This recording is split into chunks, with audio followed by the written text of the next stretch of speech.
Tout d'abord, je voulais vous remercier de m'avoir invité pour vous présenter la génétique des craniosténoses et les avancées des connaissances dans ce domaine. J'avoue, c'est très génétique, mais je vais faire quand même des rappels pour que tout le monde puisse suivre et j'espère apprécie la présentation. Donc tout d'abord, qu'est-ce que sont les craniosténoses? Les craniosténoses, c'est une fusion prématurée d'une ou plusieurs sutures du crâne. Donc toutes les sutures peuvent être atteintes, que ce soit finalement les deux coronales, dans ce cas-là on parlera de brachycéphalie, ou une coronale, dans ce cas ce sera une plagiocéphalie. La fermeture prématurée des sutures peut aussi atteindre la métopique trigonocéphalie, ou encore la sagittale scaphocéphalie, ou encore les deux lambdoïdes au niveau occipital. Finalement, la prévalence des craniosténoses est assez importante puisqu'elle représente 1 à 2000 à 3000 naissances, ce qui est quand même impressionnant. Mais il faut voir que le plus souvent, l'étiologie est inconnue. Et finalement, la réponse génétique, elle est quand même non négligeable, mais représente à peu près, je dirais, 20%. Donc, les atteintes de ces sutures sont différentes. Toutes les craniosténoses, toutes les atteintes n'ont pas la même fréquence. En tête arrivent les scaphocéphalies, donc ça représente quand même 40 à 55% des craniosténoses. Et ici, vous voyez, en fait, il y a une atteinte donc de la sagittale. Et en fait, la croissance du crâne se fait au niveau frontal et occipital. Finalement, ce qu'on peut dire, c'est que la croissance du crâne est ralentie dans la direction perpendiculaire à la suture atteinte, et la croissance compensatrice se fait au niveau des sutures, au niveau des autres sutures. Ensuite arrivent les coronales, 20 à 25%, non négligeable quand même, avec la petite particularité donc de la plagiocéphalie qui va être responsable donc d'une asymétrie faciale. La métopique, c'est 5 à 15% des cas. Les multisutures, quand même 4 à 15%. Et puis l'atteinte des lambdoïdes qui est la moins fréquente, pour laquelle on répond, je dirais, au niveau génétique, quasiment jamais. Alors, finalement, ces craniosténoses, si on regarde la suture de près, eh bien, cette suture, elle est ouverte, elles sont toutes ouvertes à la naissance, et puis il y a une fermeture qui se fait au cours du temps. C'est relativement long, ça se compte en années. Et finalement, qu'est-ce qu'on observe au niveau de cette suture? On observe un tissu mésenchymateux. C'est quoi finalement? C'est des cellules souches mésenchymateuses qui sont capables de proliférer, de se différencier, et entre autres se différencier en os, c'est-à-dire en ostéoblaste, donc différenciation ostéogénique. Donc finalement, il y a un équilibre normalement qui s'installe entre prolifération et différenciation. Et eh bien, quand il y a une craniosténose, eh bien, il y a un déséquilibre qui s'installe en faveur de la différenciation osseuse. Donc, ce qu'on peut observer, c'est que finalement, ce front d'ossification va finalement trop rapidement former de l'os et donc fermer la suture. Alors, quelles sont les étiologies des craniosténoses? Finalement, comment peut-on expliquer une craniosténose? On peut l'expliquer par des facteurs environnementaux. Pas tous, enfin, on va dire qu'il y a un pourcentage des craniosténoses qui s'expliquent par des facteurs environnementaux, qui peut être mécanique. Par exemple, des compressions qu'on appelle pré- ou postnatales. Donc, prénatal, ça peut être des anomalies utérines, des géminités, ou encore un poids élevé à la naissance. Aussi peuvent intervenir des médicaments qui peuvent être, pendant la grossesse, responsables de craniosténose. Et en tête arrive l'acide valproïque, la dépakine, qui est hélas responsable de trigonocéphalie. Mais d'autres médicaments, comme l'étotrexate ou encore l'acide rétonique. L'hyperthyroïdisme néonatal et maternel peut être aussi responsable de craniosténose, il ne faut pas les oublier. Et puis il y a quelques papiers, comme par exemple sur le tabagisme et bien d'autres. À côté de ces facteurs environnementaux, il y a d'autres facteurs qui peuvent intervenir. C'est des facteurs dits génétiques, alors ils peuvent être associés, forcément ça complique l'histoire. Et ces facteurs génétiques peuvent être soit monogéniques, un seul gène, c'est simple, ou alors il peut y avoir des aberrations chromosomiques, c'est-à-dire en fait c'est une grande partie de chromosome qui peut être dupliquée, voire délétée. Finalement, si on comptabilise tout, si on vraiment veut regarder tous les syndromes auxquels on peut éventuellement observer une craniosténose, eh bien au moins 180 syndromes qui peuvent présenter une craniosténose. On va s'intéresser à tous, je vous rassure. Et en fait, on les divise en deux grandes parties. On va dire une grande classification simple qui est les craniosténoses dites secondaires. Secondaire à, par exemple, une anomalie métabolique ou hématologique. Dans ces cas-là, finalement, c'est qu'une conséquence de cette maladie. Et finalement, ça peut arriver, mais il n'y a pas forcément de craniosténose dans ces craniosténoses dites secondaires. et les cranosténoses primaires qui vont vraiment nous intéresser. Là, c'est la suture vraiment qui est atteinte, c'est vraiment un gène de la suture. Alors, si on se focalise maintenant sur les cranosténoses dites primaires et la génétique, qu'est-ce qu'on peut dire? Eh bien, les cranosténoses isolées, donc encore monosuturaires, ou on peut dire bisuturaires, elles sont largement majoritaires. Mais on ne répond pas très bien en génétique. Et on arrive pourquoi? Parce que finalement, arrivent en tête les scaphocéphalies, où en fait, finalement, on commence un petit peu à répondre, on commence à avoir une étude génétique, mais ce n'est pas encore ça. Par contre, ce qui est important de noter, c'est que les brachycéphalies, les anomalies moléculaires, on les retrouve quand même dans 60% des cas, ainsi que les plagiocéphalies, 30% des cas. Donc je dirais que là, par contre, la génétique est relativement intéressante et en tout cas nécessaire à faire. À côté de ça, vous avez les cranosténoses dites multisuturaires ou syndromiques. Donc là, c'est une cranosténose associée à une anomalie, et la plupart du temps, c'est comme une anomalie des extrémités, mais ça peut être aussi d'autres anomalies craniofaciales ou d'organes. Et là, juste pour étayer le discours, je vous ai mis un syndrome d'Apert avec donc une cranosténose multisuture associée à une syndactylie osseuse et membranaire.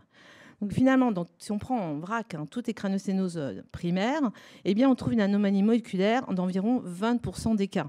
Avec finalement, on répond au mieux, on répond quand même beaucoup mieux dans les cranosténoses dites syndromiques. Alors maintenant, la découverte des gènes qui sont responsables de cranosténose. Et je dirais qu'il y a deux grandes époques.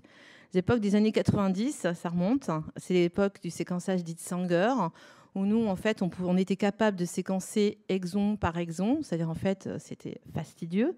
Et à cette époque, on a quand même découvert des grands syndromes, comme le syndrome de Crouzon, de Pfeiffer, d'Apert, qui sont donc des syndromes dans lesquels on a identifié des variantes dans les gènes FGFR, donc les récepteurs FGFR. Et à cette même époque, on a aussi identifié les gènes responsables du syndrome de Serge-Chosen, twist 1, et MSX2, le cranosténose dit de Boston, que maintenant on numérote 1 et 2. Donc ces deux gènes, twist 1 et MSX2, sont des facteurs de transcription. On va voir la suite, c'est important pour la suite. Et puis, il faut attendre, je dirais, les années 2010, c'est-à-dire en fait l'arrivée ou l'avènement du séquençage haut débit, pour pouvoir maintenant de nouveau identifier un grand nombre de gènes responsables de cranosténose. Alors ce séquençage au débit, c'est quoi? C'est finalement, on est capable cette fois-ci de séquencer des panels de gènes, voire carrément un exome, c'est-à-dire on est capable finalement de séquencer tous les exons, c'est-à-dire toutes les parties codantes du génome, ce qui n'est pas rien. Et grâce à ces approches, finalement, on a commencé à découvrir, par exemple, le gène TCF12, qui lui est responsable de plagio et de brachycéphalie, le ERF, qui lui est responsable de Crouzon-like, ça ressemble à un Crouzon, mais en forme un peu plus modérée. Le gène AX4, qui lui est responsable donc, de scaphocéphalie. Attention, je le mettrais plutôt comme facteur de risque de scaphocéphalie. En tout cas, peut-être pas le considérer quand même comme tout à fait responsable de scaphocéphalie, tout seul. ZIC1, qui lui est responsable d'une plagio ou brachycéphalie plus ou moins associée avec un déficit intellectuel. Et donc, ces cranosténoses, qui sont donc maintenant numérotées de 3 à 6, sont tous des facteurs de transcription. Et puis, le petit dernier, c'est SMAD6, on en parlera un peu plus tout à l'heure. Donc, lui, il est responsable donc, de strigonocéphalie et de scaphocéphalie, et numéroté actuellement 7. Alors, tous ces gènes, eh bien, on les retrouve maintenant dans les voies qui sont donc responsables du développement de la voûte crânienne. Alors là, je vous ai représenté les voies de signalisation majeures du développement de la voûte crânienne.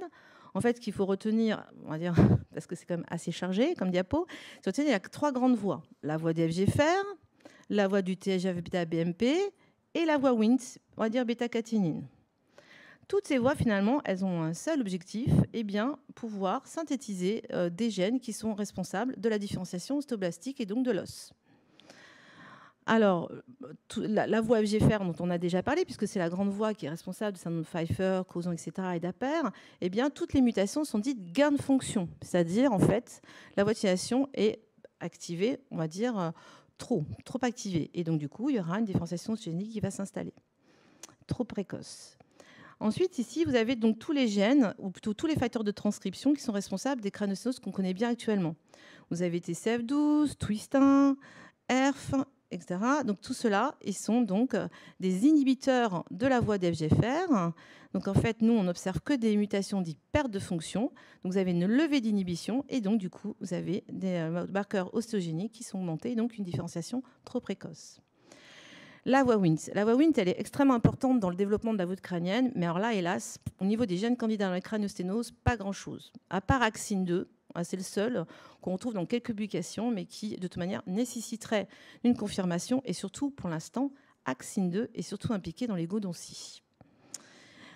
La voie qui va, sur laquelle je vais un petit peu plus rester, c'est la voie BMP-SMAD. La voie BMP-SMAD, donc là, vous retrouvez SMAD6, que je vous ai parlé précédemment. Et SMAD6, c'est un inhibiteur de la voie. Donc en fait, pareil, SMAD6, vous avez des mutations dites perte de fonction, donc vous avez une levée d'inhibition, et ben la voie est activée. Donc ça, c'est ce qu'on connaît, je dirais, jusqu'à 2019-2020. Et depuis peu, d'autres gènes de cette fameuse voie BMP-SMAD sont décrits. Vous avez tout d'abord le gène TFA-P2B. Donc lui, il serait responsable de scaphocéphalie et de trigonocéphalie. Donc c'est une publication relativement récente. Et alors les auteurs sont partis de 12 craniosténoses syndromiques, sans trop de détails. Et parmi ces 12 craniosténoses syndromiques, ils ont identifié 4 mutations perte de fonction qui seraient responsables donc, de scapho et trigonocéphalie. C'est un bon rendement. Alors, les patients avaient quand même des signes associés, mais pas toujours. Alors, ils avaient toujours une brachydactylie ou une quinodactylie, mais ça, c'est assez fréquent finalement dans les craniosténoses. On peut trouver des petites anomalies d'extrémité.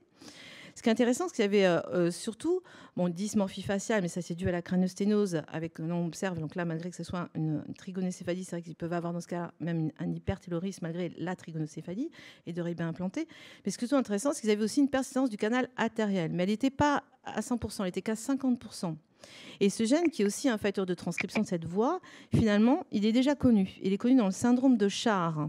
Et le syndrome de Char, lui, c'est surtout persistance du canal artériel, dysmorphie faciale et éventuellement, mais jusque-là, jusque-là, il n'y avait pas de craniosténose décrite. Donc finalement, je dirais qu'actuellement, c'est vraiment super intéressant. C'est ce qu'on fait, en tout cas nous, c'est qu'on essaye de regarder ce gène de plus près dans les scapho et trigonocéphalie pour vraiment évaluer son taux de positivité dans l'état interne de la ligne médiane, parce que finalement, il a l'air quand même assez intéressant, parce que si eux, ils ont trouvé 4 sur 12, il faut y aller. Ça, c'est le premier gène de la voie BMP-SMAD qui m'a semblé intéressant à vous montrer. Un autre gène, c'est le gène SIX1. Alors là, les auteurs sont partis, beaucoup de moyens, hein. Là, les auteurs sont partis, ils ont fait des exomes sur plus de 600 craniosténoses syndromiques et non syndromiques. Et à partir de là, ils ont trouvé 8 patients qui présentaient en fait des mutations dans le gène SIX1, encore un facteur de transcription. Alors, 8 patients sur 6, bon, c'est un faible rendement, mais pourquoi pas, il faut regarder, il faut aller plus loin. Mais je pensais que pour les neurochirurgiens, c'était très intéressant de vous présenter ce gène car en fait, l'atteinte, certes, était sagittale, mais 4 patients sur 8 présentaient une atteinte des sagittales associée au lambdoïde. Et ce type de craniosténose, c'est ce qu'on appelle aussi le craniosténose dit de Mercedes-Benz. Et c'est vrai que moi, au niveau moléculaire, jusque-là, j'en ai jamais trouvé de positif. Et je dirais presque que c'est presque le premier gène intéressant dans ce type de craniosténose. Alors, comme c'est jamais simple, ce gène SIX1 est aussi connu dans le syndrome branchio-optique. Et c'est vrai que ces patients avaient quand même d'autres anomalies associées. Une anomalie des arcs branchiaux et plus ou moins de surdité.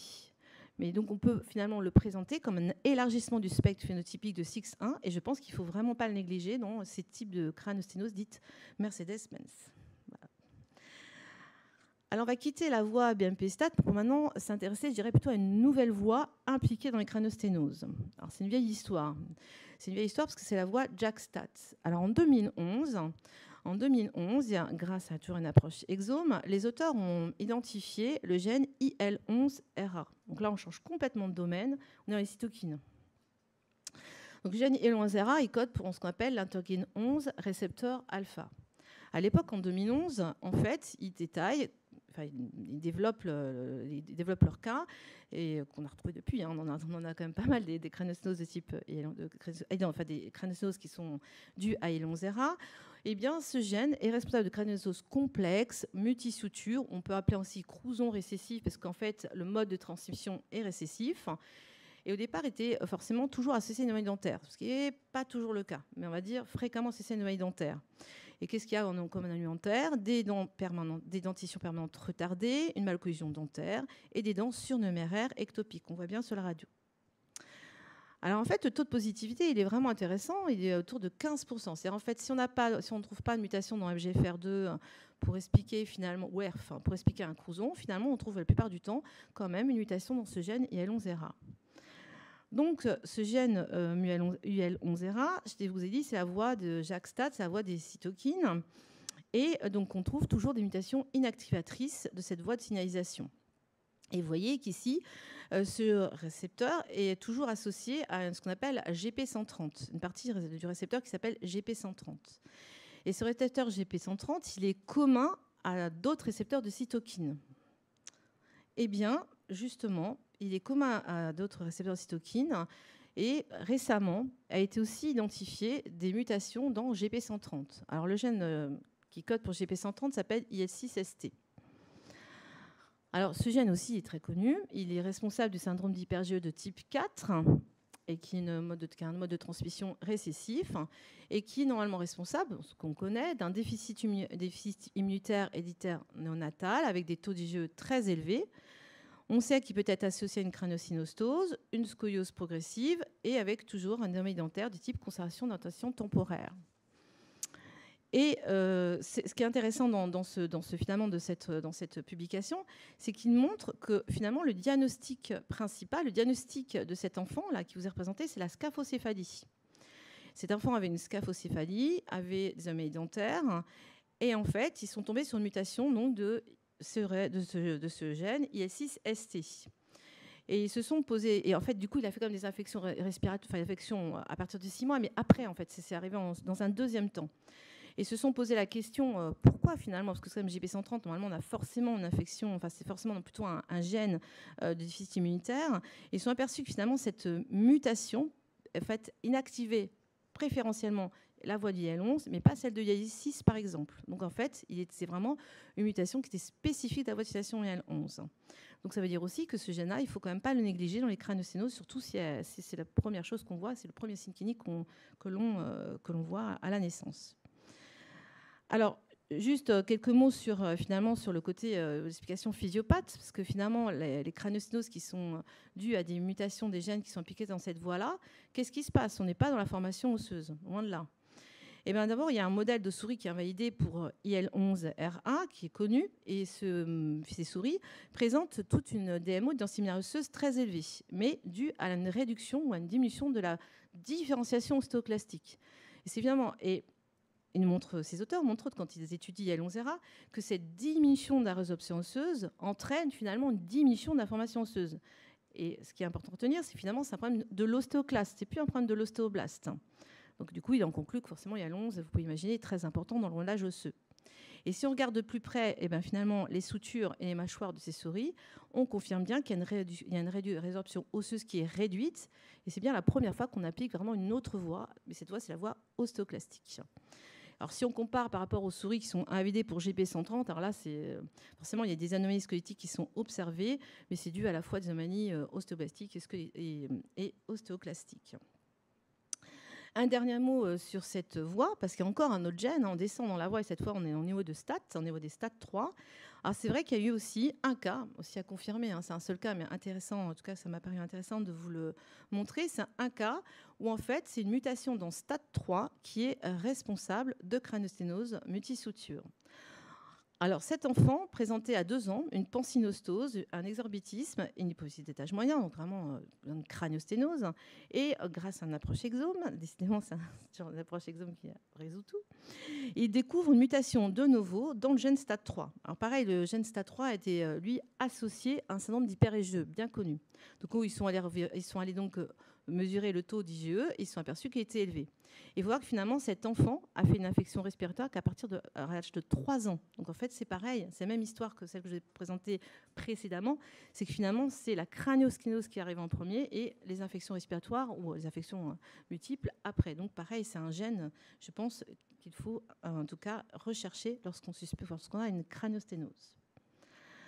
Alors, je vais changer de sujet. Maintenant, je vais vous parler de la pénétrance incomplète. Parce que c'est bien gentil de trouver des gènes, d'identifier plein de choses, mais en tout cas, sur le plan clinique ou sur le plan moléculaire, finalement, on se retrouve confronté au problème de pénétrance incomplète. Cette pénétrance incomplète, ça veut dire quoi? Ça veut dire que finalement, on trouve une mutation à l'état hétérozygote chez l'enfant, chez le cas index. Et puis, lorsqu'on étudie les parents, ça ne colle pas. C'est que finalement, un des deux parents a bien la mutation à état hétérozygote, mais il n'a aucun signe. Et on parle de pénétrance incomplète. Et cette pénétrance incomplète, on l'observe pour ERF, pour TCF12, pour MSX2 et pour SMAD6. Alors je me suis dit que je vais focaliser sur SMAD6, qu'on est les gens qui se sont quand même intéressés à essayer d'expliquer cette pénétrance incomplète. Alors, je vous rappelle que SMAD6, comme je vous l'ai montré, c'est la voie des BMP, la BMP SMAD, et c'est responsable donc on va dire, de trigonocéphalie. Parce que nous, dans notre cohorte, on trouve à peu près 10% des trigonocéphalies isolées dans lesquelles on trouve une mutation dans SMAD. Ce n'est pas anodin. Scaphocéphalie 3,7, et puis les cas exceptionnels où il y a une association de l'atteinte de la médiane et de la sagittale, on trouve un taux à 33%.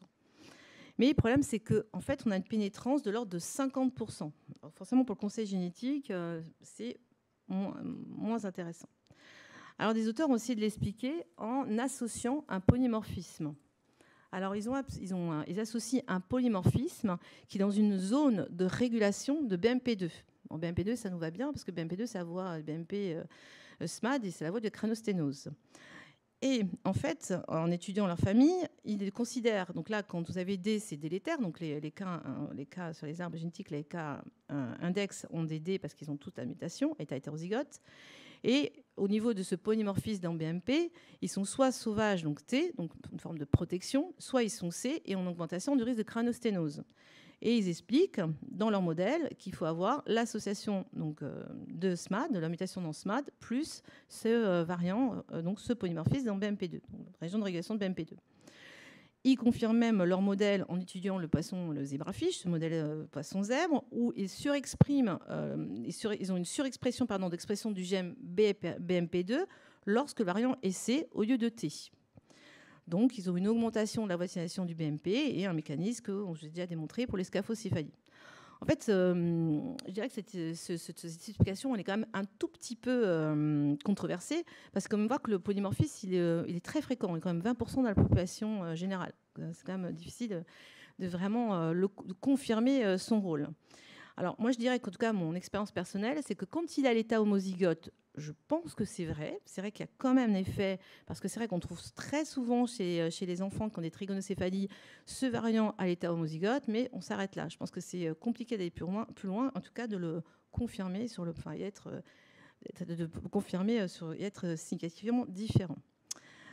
Ah, par contre, il y a un véritable digénisme qui me semble intéressant à vous montrer. Alors là, on commence à vraiment expliquer les associations de variants, je dirais.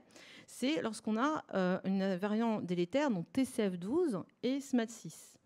Alors TCF12, ça donne la créanosténose de type 3, donc c'est des brachys et des plagiocéphalies avec une pénétrance incomplète et une mode de transmission autosomique dominant. Et SMAD, donc je vous ai déjà parlé. Alors SMAD6, c'est aussi un gène qui intéresse les cardiologues, puisqu'en fait, c'est un gène des biscupidies valvulaires aortiques, avec le même problème. Ils ont aussi une pénétrance incomplète. Et donc, a été publié, et nous, on a aussi identifié une association de variants délétères dans SMAD6 et TCF12, avec des parents asymptomatiques. Ce ne serait pas simple. Et en fait, dans le cas numéro 1, en fait, finalement, le patient présentait une scaphocéphalie associée à une plagiocéphalie, donc finalement, ça s'explique. Et ils avaient surtout observé un processus de rhinostose extrêmement rare et anormal. Et dans le cas que nous avons observé, nous, on a une scaphocéphalie avec une biscupidie valvulaire aortique. Donc, on a l'impression qu'il y a quand même une association de gènes, peut-être, qui, dans ce cas-là, expliquerait le phénotype. Alors, vous avez vu que cette variabilité clinique, elle est extrême et l'objectif, c'est d'essayer de l'expliquer. Donc, on peut associer des variants, on peut aller vers le côté d'hygiénisme, mais il y a aussi tout ce qui est épigénétique qui me semble aussi intéressant à regarder. Alors, qu'est-ce que c'est l'épigénétique ? Eh bien, l'épigénétique, c'est tout changement d'expression des gènes qui n'implique pas de changement de la séquence d'ADN. Donc là, on n'est pas dans les mutations. C'est un phénomène stable et réversible.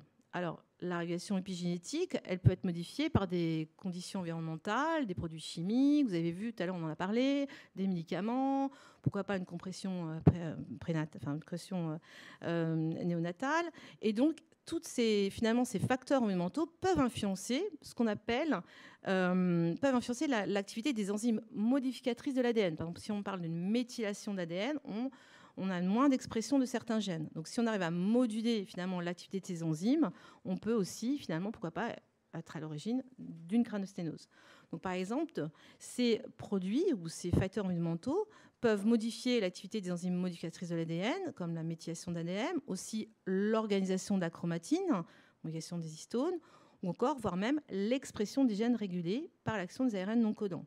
Donc finalement, toute dysrégulation de ces modifications épigénétiques peut être du coup responsable de cranosténose. Alors ça a été un petit peu étudié, ça commence à être de plus en plus étudié. Alors c'est vrai que là, je vous ai présenté tout à l'heure la cévalproïde qui est responsable de trigonocéphalie. C'est vrai qu'ils ont montré que ça touchait l'épigénétique. Et puis il y a aussi tout ce qui est force biomécanique. Alors on sait qu'une contrainte mécanique appliquée à des sutures modifie le nombre, la taille des cellules et augmente les marqueurs d'altération osteogénique dans ce cas-là, où en fait ils ont observé que si on compare finalement les marqueurs d'altération osteogénique d'une suture ouverte par rapport à une suture fermée, eh bien une augmentation dans les sutures fermées de tous ces marqueurs ostéogéniques. Donc on voit bien que finalement l'environnement extracellulaire peut déclencher l'oxydation prématurée des sutures. Alors là, il faudrait l'associer en plus aux mutations ou aux mutations que l'on découvre en séquençage. Un tout petit mot donc, toujours sur l'épigénétique, sur les ARN dits non codants, les micro-ARN. Alors eux, c'est pareil, hein, ils modulent l'expression des gènes en agissant sur la traduction et la dégradation des ARN messagers. Pas mal, hein, on sait quelque chose hein, sur ces micro-ARN et sutures. On sait que les micro-ARN participent à la différenciation des cellules souches mésenchymateuses en ostéoblastes. Ça, c'est des papiers, ils sont des papiers clairs. Parmi les nombreux micro-ARN, on sait que le petit MIR 133, lui, a un rôle dans la voie de signalisation du FGF, donc du coup qui régule le développement de la voûte crânienne. Donc on peut faire un lien entre par exemple, mutation FGF et micro-ARN, par exemple 133B. Et puis il y a quand même quelques papiers qui commencent à comparer les profils d'ARN, de micro-ARN, de sutures fusionnées par rapport aux sutures ouvertes. Et on voit qu'il y a vraiment des profils d'expression de micro-ARN différents. Et je pense que c'est toute une recherche qui commence et dans laquelle il faut vraiment se lancer. Donc on voit bien que les micro-ARN régulent la fermeture des sutures crânières et forcément on peut imaginer que toute dysrégulation de la production des micro-ARN pourrait être responsable de cranosténose. Alors en conclusion, il y a beaucoup de choses, c'est beaucoup plus de perspectives. Alors, ce qu'on peut dire vraiment sur ce qu'on sait actuellement, le diagnostic moléculaire est davantage contributif dans les formes syndromiques, comme vous avez pu voir, par rapport aux formes non syndromiques. Ça, c'est sûr. Le problème, c'est que les formes non syndromiques, elles sont majoritaires. Donc, on répond mieux, c'est vrai, dans les cas de brachocéphalie ou les cas de plagiocéphalie par rapport aux trigonaux et aux scapho, mais on ne répond pas non plus à 100%. Hein. Vous avez vu, les brachycéphalies, c'est 60%. Donc, 40%, ce serait bien de les expliquer. Les séquençages de l'exome actuellement est positif dans 38% des cas. Mais plus souvent, il s'agit des cranosténoses syndromiques quand on regarde finalement. Alors là, des gènes candidats, il y en a plein. J'aurais pu rester 2 heures à vous présenter des gènes candidats, mais ce n'était pas l'objectif. On trouve des gènes candidats dans GLI2, GLI3, dans la voie Watchdog. On retrouve SOX11, qui paraît pas mal, mais on retrouve sur la voie des BMP, voire SOX11 aussi peut intervenir dans la voie des bêta-caténines, WNT, AXIN2, etc. Donc vous voyez, il y a énormément de gènes candidats. Puis il y a aussi des gènes candidats qui peuvent, à mon avis, intéresser toutes les recherches en épigénétique, puisque, par exemple, on trouve des gènes candidats qui codent pour des enzymes qui régulent la chromatine, donc les 4-6A. Vous voyez, on retombe sur l'épigénétique. Le problème, c'est que finalement, dans plus de 60% des cas, l'étiologie moléculaire est négative, même par l'approche exome. Alors que faire, finalement, pour trouver des nouveaux gènes? On continue à faire des exomes, je pense que c'est pas mal. Mais il y a les RNA secs. Il y a des études, finalement, non pas de l'exome, pas sur le gène, mais on est sur l'ARN. On étudie les ARN. Alors les ARN, ça présente un avantage, donc ça permet d'identifier de nouveaux gènes candidats, mais aussi d'étudier l'expression des gènes et forcément la variation génétique en même temps. Autre possibilité, séquençage de génome, plateforme Sequoia, Oragène, ça je pense qu'aussi c'est une chose qu'il ne faut pas négliger, avec l'avantage quand on fait des génomes, c'est qu'on peut aussi étudier les duplications, les délétions des gènes, donc on a comme une vue d'ensemble qui est très intéressante. dans tous les cas, à chaque fois qu'on trouve un gène candidat ou qu'on a une piste, il faut quand même faire des études fonctionnelles. C'est ça la grande difficulté des généticiens lorsqu'on trouve des nouveaux gènes candidats. Donc, vont confirmer les voies de signalisation. Et puis, on a quand même toujours ce problème, je dirais, de pénétrance incomplète, où je pense aussi que là, le génome pour être intéressant, c'est associer des variants, réfléchir aux gènes modificateurs, c'est ne pas raisonner en monogénique, mais vraiment raisonner en association de gènes. Et ça, je pense que c'est vraiment le génomique qui pourra nous aider. Merci beaucoup. Merci beaucoup pour ce topo très complet. Et on va voir avec mon topo suivant qu'on a beaucoup de problèmes en commun, on va dire, d'interrogations. J'avais une question sur cœur et crânio-facial. Comment il y a 2 gènes, effectivement, la SMAD6 et TFA-P2B, qui finalement ont des expressions avec pathologie cardiaque et crânio-faciale. Et c'est quelque chose qui est vraiment souvent soulevé, finalement, cette association tête-cœur. Comment il l'explique par les cellules de la crête neurale, est-ce qu'il y a une hypothèse particulière? Alors, actuellement, il n'y a pas d'hypothèse, parce qu'il y a aussi, j'aurais pu parler ici de HAND2, qui est aussi très connu dans le système cardiaque, mais qui, à mon avis, a aussi un intérêt au niveau crânio-facial. Et je pense que c'est vraiment l'association de gènes, parce que je pense qu'on a tous finalement le même problème, c'est qu'on a un petit bout d'histoire, mais il nous manque l'autre, il nous manque peut-être l'autre variant, l'autre gène, pardon, pour arriver à faire des associations.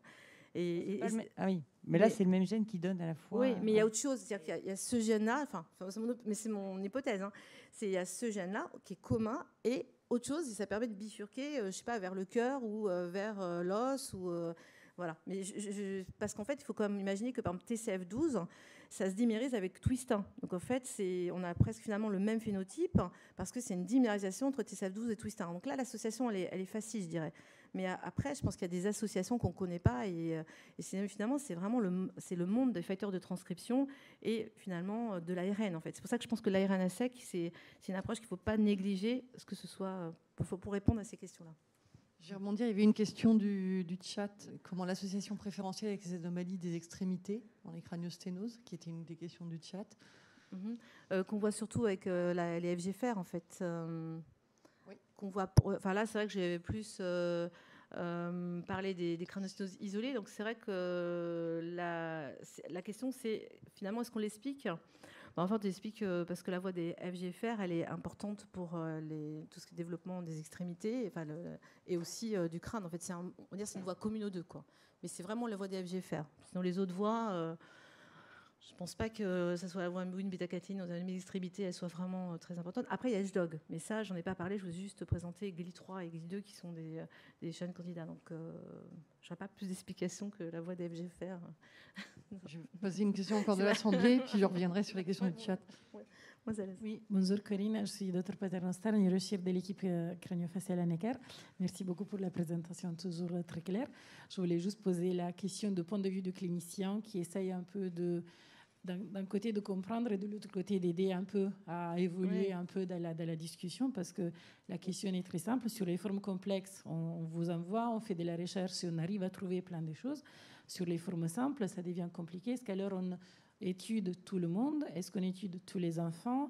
Est-ce qu'on attend qu'ils grandissent de chercher de trouver d'autres anomalies ou d'autres problèmes cliniques pour refaire vous voyez, les analyses des enfants? On sait que plus ou moins les brachis, bien sûr, sont tous étudiés, les plagios sont tous étudiés, mais il y a plein de trigonidoscaphos qu'on n'étudie plus et qu'on attend de voir s'ils développent autre chose avant de les étudier. Donc, est-ce qu'on change un peu l'attitude? Vous voyez, sur les Mercedes, c'est clair que là, on va réétudier à nouveau tout le monde, je pense, parce que ça pourrait être intéressant. Merci. Merci. Alors, je pense que ça demande une petite réponse, mais on a tous un peu un point de vue qui, en tant que généticien, on est croit beaucoup à l'exome et beaucoup au génome, mais avec toujours une vraie base clinique, parce que comme on l'a vu, il y a plein d'entrées pour plein de formes syndromiques et même plein d'entrées pour des formes non syndromiques, puisqu'elles sont isolées et on s'aperçoit qu'avec un examen clinique fin, peut-être qu'on trouve des petites choses en plus. Mais nous, on croit vraiment à l'avenir des études. Mais c'est vrai que les équipes anglo-saxonnes conseillent plutôt l'exome ou le génome d'emblée dans les formes isolées, puisque c'est vrai qu'on a envie de dire, on voit l'enfant à la naissance, il a une craneosténose et on n'est pas du tout à l'abri qu'en fait derrière ça soit une forme syndromique comme je vous ai essayé de vous présenter. Finalement, je me dis, finalement, c'est l'exome et le génome, enfin, les plateformes qui doivent répondre. C'est pour ça que je pense que c'est extrêmement important de pouvoir séquencer ces enfants, même s'il y a peu de signes au départ. Et si on a éliminé les facteurs de risque connus, etc., ben c'est bon. Ou alors, je dirais, c'est le neurochirurgien peut-être qui peut dire, moi j'ai l'impression que finalement il y a une rhinostose qui est anormale, il y a quelque chose qui me paraît anormal, voilà. Enfin, alors c'est vrai que ça fait un grand nombre de craneosténoses à séquencer, j'avoue, mais peut-être qu'en discutant, soit parce qu'il y a quelque chose de particulier au moment de l'opération, ou l'os, ou la rhinostose, soit parce qu'il y a un petit signe associé, ou je ne sais pas, c'est vrai, mais on ne peut pas tous les faire non plus. Il faudra bien faire des choix. Mais pour avancer, je pense que c'est l'exome et le génome. Ça, c'est sûr. Pour avancer un peu, ça va faire beaucoup. Et c'est vrai que c'est des choses qu'on ne pouvait pas proposer du tout il y a encore quelques années. Donc les choses changent, les frontières changent aussi entre les spécialités. Donc ça, c'est super intéressant.